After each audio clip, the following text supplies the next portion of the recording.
Hey, what's up everyone? Just wanted to take a minute to show my new quick release tour pack setup on the 2022 Lowrider ST. It's made from a company called Nasty Hog.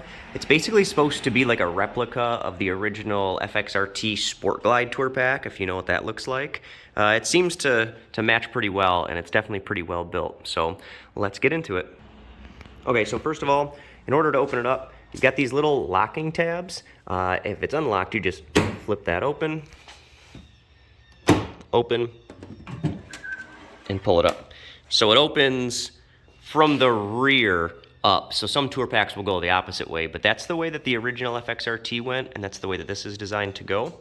So on the inside, pretty deep. They advertise that it fits 2 full-size helmets, and I'd be inclined to believe them. If you have a bigger helmet or like a modular, probably not gonna fit 2 of those, but 2 medium full-size helmets, I would say it definitely would work. Okay, in order to lock it up, you just close it, flip that latch down. They give you these little keys. Push it in, full turn, you're gonna meet some resistance here, and then it snaps. Pull it out, and it's locked. There's one on each side, and it's the same key for both sides.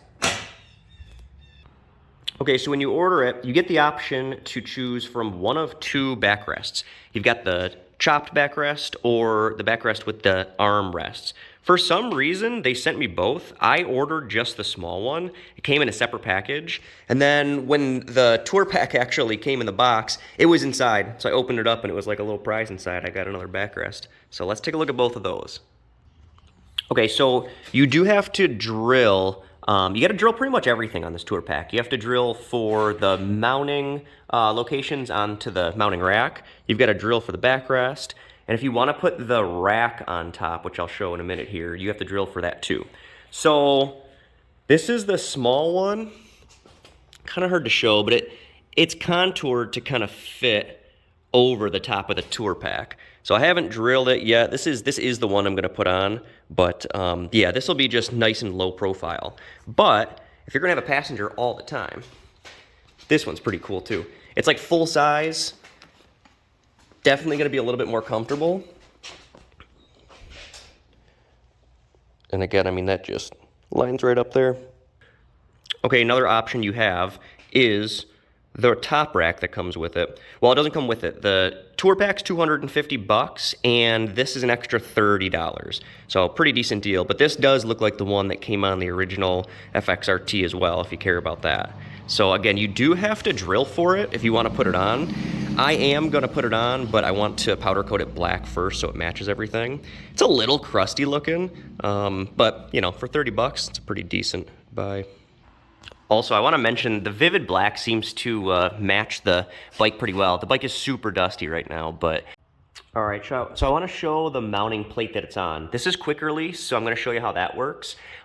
Before I take it off, notice just how low it sits. This is technically for a Sport Glide. They say it doesn't fit on a Lowrider S or ST, and this is probably why. If you don't have a lay-low plate bracket, your plate's probably going to hit the top of it. So you definitely need a lay-low plate bracket for this to work. It also needs a couple little modifications that I'm going to go over, but that's one thing I want to show. Now, in order to work with the bags, it's got this cool quick release system. So this is the same on both sides. There's just this little tab here. You pull it back, and it unlocks from a little notch, and then you can go up. Kind of hard to do with one hand, but basically, yeah, this goes up and it locks into another notch and then the whole pack comes off. So I'm gonna show you that now. All right, so I'm gonna go ahead and pop it off, show you how it sits on the floor, and then I'm gonna go over the modifications that you're gonna need to make in order to make this work. So I just gotta reach in, pull both tabs up, and this whole thing comes up. Give it a little wiggle, and it comes out. It also sits on the ground pretty well. I haven't had it loaded, but it doesn't seem like it would tip back this way. So pretty cool. It doesn't hit the paint, it just rests right on the rack.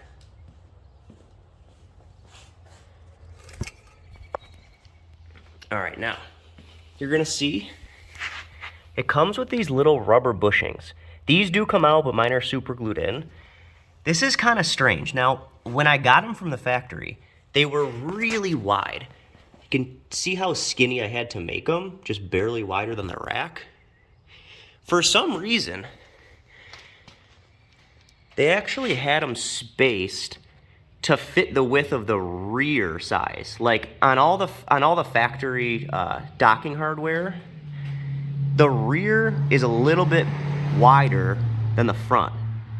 Now they come installed in the front, so it needs to fit the front, but it's too wide for that. So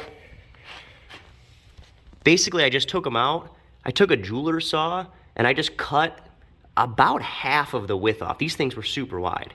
So that took care of the width problem, but see these little notches here? This bushing stuck out past the lip here. And what that was causing was, it was causing the front of the mouth to get like pinched closed, so it couldn't open up wide enough to go over the docking hardware. So as you'll see, I cut probably 30% off and made it so it was a little bit shorter than those notches there. But then it still was a little bit too tight. Like the inner diameter here was still too wide to fit around the bushing. So I had to take a Dremel and I just had to reduce the inner diameter, and now it works fine. That reduced all the wiggle in the front. The rear does still have a little bit of wiggle right where the latches are, but it's not enough to be a big deal. Plus, if you were to like zip tie the latches down once they're in their locked position, it would take all of that wiggle away. So not a huge deal. This rack was only $100, and it comes with the docking hardware, despite saying it doesn't.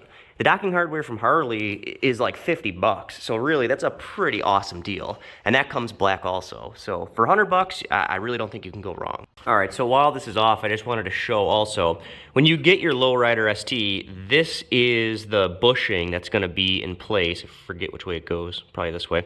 It's gonna be in place on both the rear and the front, in place of the docking hardware, the black docking hardware that I have.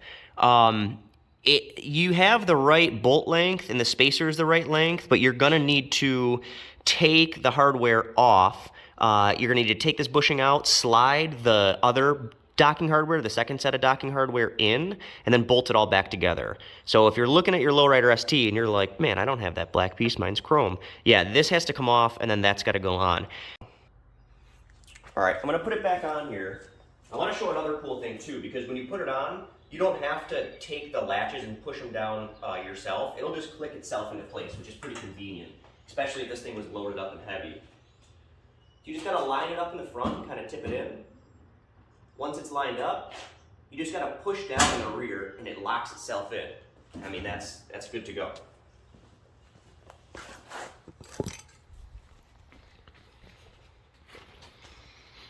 You can see how it, locks on down there and in the rear. Okay, before I end this, I want to give you a little idea of how big it is. I know it's going to be hard to tell from a video, but I've got a 20-liter dry bag. It's got a Climb Hard Danger suit inside, so it's pretty full. I'm going to go and drop that in there. Sorry for the bad camera work.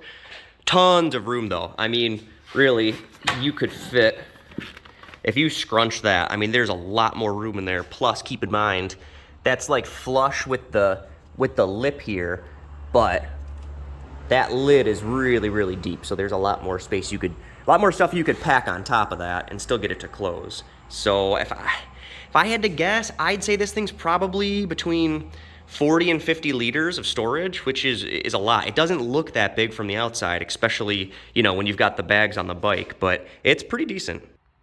All right, I think that's gonna be pretty much it. The weather in Buffalo is starting to get pretty nice out. So I've got a GoPro Max in the mail that should be here soon. And as soon as the weather breaks, I'm gonna be doing a ton of moto camping with this, ton of road trips.